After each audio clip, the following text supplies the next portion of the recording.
Oi pessoal, meu nome é Daniel, este é o canal Literatura e Eu, e hoje eu resolvi fazer esse top 10 com os livros mais raros da minha estante. Eu não me considero nenhum grande colecionador de relíquias, de raridades.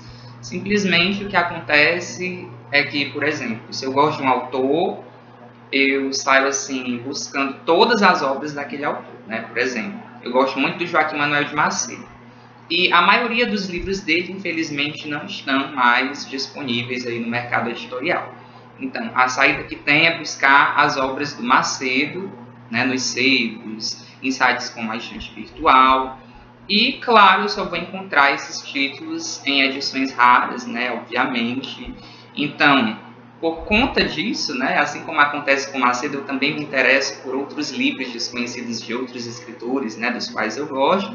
Né, por conta disso, eu acabo acumulando aqui muitos livros raros, né, eu tenho muitas edições raras, mas, como eu disse, não é porque eu tenho o propósito de colecionar raridades. Né, é mais uma questão de que eu só tenho esses livros disponíveis nessas edições, né, então não tem jeito. Então eu vou tentar mostrar agora para vocês rapidamente os 10 livros que eu considero assim, os mais raros aqui do meu acervo.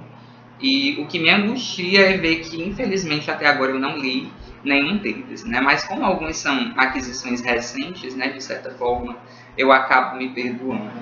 Em 10º lugar, nós temos aqui o Índio Afonso, do Bernardo Guimarães, o aclamado autor de A Escravizaura, o Seminarista, e essa edição velhinha é da Garnier.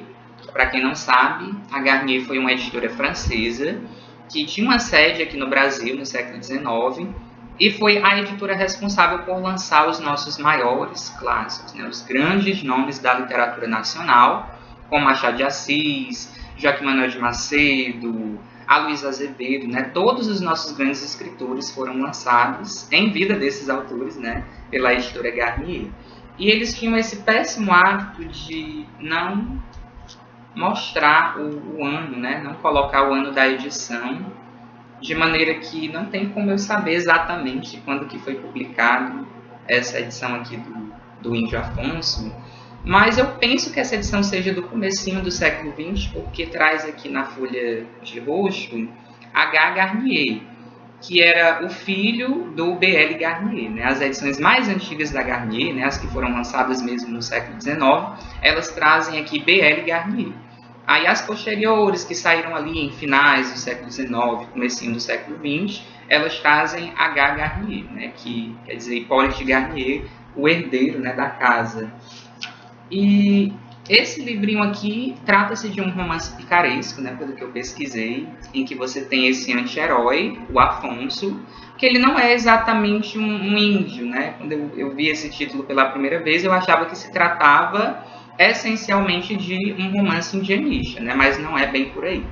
O termo índio está sendo utilizado aqui no sentido de mestiço, de caboclo, e uma vez eu li algo muito interessante na internet, do crítico Leopoldo Comiti, em que ele diz que essa obra, de certa forma, antecipa certos elementos, né, que vão ser utilizados na construção de grandes personagens da nossa literatura do século XX, né, como Jeca Tatu, do Monteiro Lobato, e o próprio Macunaíma, do Mário de Andrade, né, para vocês perceberem aí o valor que tem essa obra. Né? Então, eu nem precisei o quanto eu sou curioso para conhecê-la. Né? Simplesmente ainda não apareceu uma oportunidade propícia. Tem outras obras do Bernardo Guimarães que eu quero ler antes dessa aqui, né? Porque eu acredito que sejam obras assim que realmente precisam ser lidas primeiro.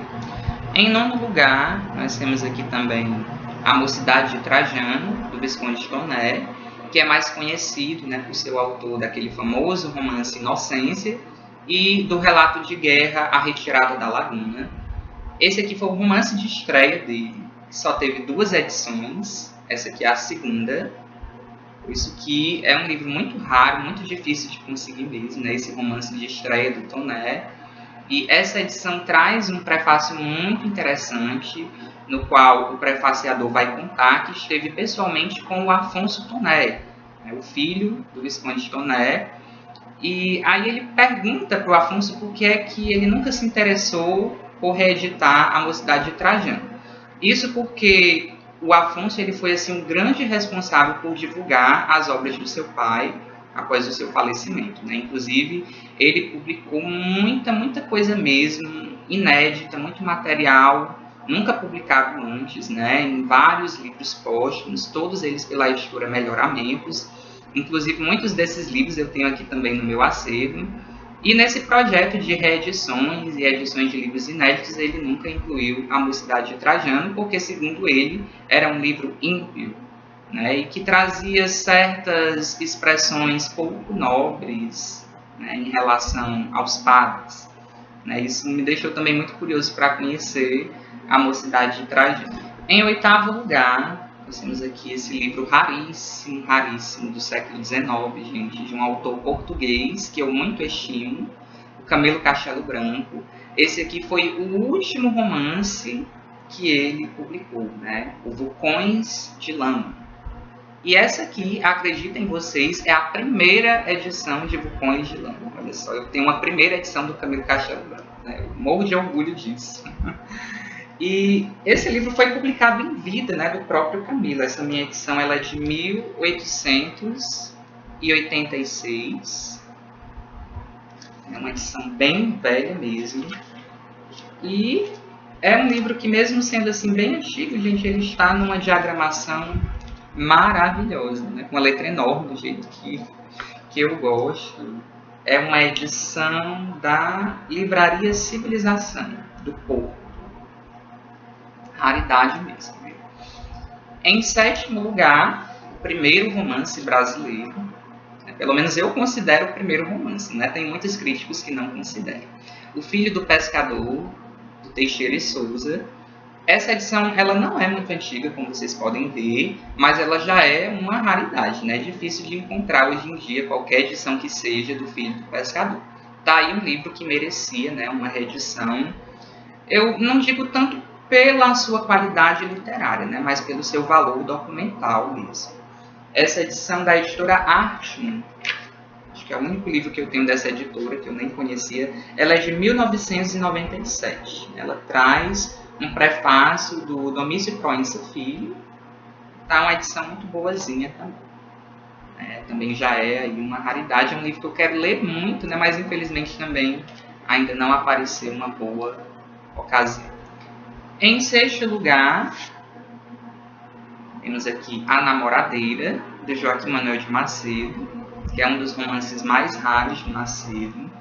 E essa edição aqui, gente, pelo que eu percebi, é uma edição artesanal, né, onde a pessoa que fez aqui essa encadernação, ela juntou os 3 volumes. Né? Os livros de Macedo eram romances muito longos, geralmente eram publicados em 2, 3 volumes. E aqui essa edição, ela é de 1932, ela foi publicada pelo Jornal do Brasil. O Jornal do Brasil costumava fazer esses brindes para os seus assinantes, né, que eram essas brochurazinhas bem simplesinhas, né, porque esses livros eram publicados em brochuras bem simples, né, e aqui juntaram os 3 volumes e fizeram nessa encadernação aqui, que está até bacana, essa folha de guarda. E deixa eu mostrar aqui a folha de roxo. Isso aqui. Bem velho mesmo, gente. A qualidade é que é sofrida, né? Então, felizmente, eu consegui baixar uma versão mais legível em PDF da Namoradeira, né? Eu pretendo ler por essa versão. Essa daqui é mais para constar mesmo, para ter aqui esse livro tão raro no meu acervo. Em quinto lugar, nós temos aqui Fábulas Brasileiras, desse grande autor cearense que foi o Antônio Salles, é o grande nome da padaria espiritual, o autor de Aves de Arribação. E esse é um livrinho infantil, muito bonitinho, muito fofinho mesmo. Penso eu que se esse livro fosse reeditado, faria muito sucesso com as crianças de hoje, porque ele é muito lindo, gente, sério. Ele é todo em versos, né? Tem as rimas, tem as historinhas, porque são várias fábulas. São fábulas muito interessantes, que eu nem conhecia, por isso que eu penso que essas fábulas são criações do próprio Antônio Salles. Eu gostaria até de ler uma aqui para vocês, pode ser essa aqui. Cabo a Machado. Junto a uma árvore, um machado jazia atirado ao chão. Estava desencavado, inútil sem ter função. E ele disse: dê-me, amiga, você que tem tantos galhos, um cabo para que eu consiga executar meus trabalhos. Ela respondeu: o diabo é quem se deixa enganar. Não vê que eu vou lhe dar cabo para você me cortar? Então é muito engraçadinho, muito interessante mesmo, né, para as crianças. Em quarto lugar, nós temos aqui mais um livrinho infantil, só que dessa vez é um livro de teatro infantil de dois grandes autores brasileiros, Olavo Bilac e Coelho Neto. E aqui diz: Teatro Infantil, Comédias e Monólogos em Prosa e em Verso, terceira edição. Essa edição é de 1919, da livraria Francisco Alves. Está bem velhinho também, né? A folha de rosto está um pouco amassada. E as peças que estão em prosa, elas são do Coelho Neto, que tinha mais habilidade com a prosa mesmo, né? E as peças que estão em verso, claro, são de autoria do Olavo Bilac. Em terceiro lugar, nós temos as obras completas de Hugo de Carvalho Ramos, que, para quem não sabe, né, foi um importante escritor goiano, que deixou uma obra regionalista de grande valor, de grande importância para a nossa literatura. E uma obra bem curta, né, porque ele se suicidou ainda muito jovem. E nesse livro aqui nós temos Tropas e Boiadas, que é uma coletânea de contos muito famosa dele, e esse pelo menos eu já li. E aqui nós temos Plangências, na segunda parte do livro. Plangências é uma reunião de vários textos, né, deixados nos jornais da época, né, que foram todos coligidos aqui para essa edição das obras completas do Hugo de Carvalho Ramos. É uma edição bem simples, de 1950, da companhia editora Panorama. Essa aqui que é a folha de rosto. E eu particularmente achei essa capa bem interessante, né? Tá assim envelhecido, mas gostei da ilustração, bem regionalista mesmo. Em segundo lugar, esse livro aqui que eu adquiri recentemente e já até mostrei para vocês num vídeo de mais livros, é Murmúrios e Clamores, do Lúcio de Mendonça. E como eu citei no outro vídeo, para quem não lembra, Lúcio de Mendonça foi um dos grandes responsáveis pela formação da Academia Brasileira de Letras. E essa edição é de 1902, traz uma fotografia do autor. Ela reúne todas as coletâneas de poemas que o Lúcio de Mendonça publicou, né, e reuniu ao final da vida nessa coletânea chamada Murmúrios e Clamores. Então, são vários os livros de poesia que estão contidos aqui nesse único livro. E em primeiro lugar ficou para Júlia Lopes de Almeida, né? Que esse livro aqui que eu comprei dela também recentemente, né? Eu mostro ele também num desses vídeos de mais livros. Isso aqui, gente, é muito raro, essa coletânea de teatro, que não traz a sua peça mais famosa, né? A Herança, que eu tenho numa outra edição, que também é muito raro, né? Mas essa aqui é ainda mais rara, porque eu estive pesquisando e eu não encontrei esse livro para comprar em lugar nenhum.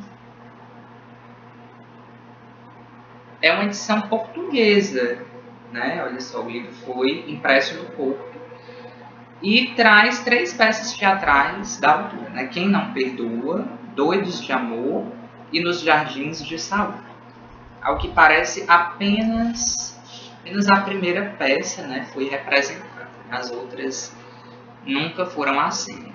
E é uma edição velhinha, também não traz, não informa o ano da edição, pelo menos não aqui no começo, né? Algumas dessas edições muito antigas, elas trazem o ano da edição aqui ao final. Pronto, tá aqui. 1917. É bem antigo também. E acredito que seja o livro mais raro que eu tenho por enquanto aqui no meu acervo. Então foram esses, pessoal, os livros mais raros aqui da minha estante. Eu tenho muitos outros, mas eu acredito que de todos eles, esses 10 que eu mostrei são realmente os mais raros, os menos acessíveis, os mais difíceis de conseguir. E foram também os que mais me deram trabalho, os que mais me puxaram dinheiro. Espero que vocês tenham gostado do vídeo, né? Eu vou deixando um abraço para todos vocês. Comentem aí o que vocês acharam. Até o próximo vídeo.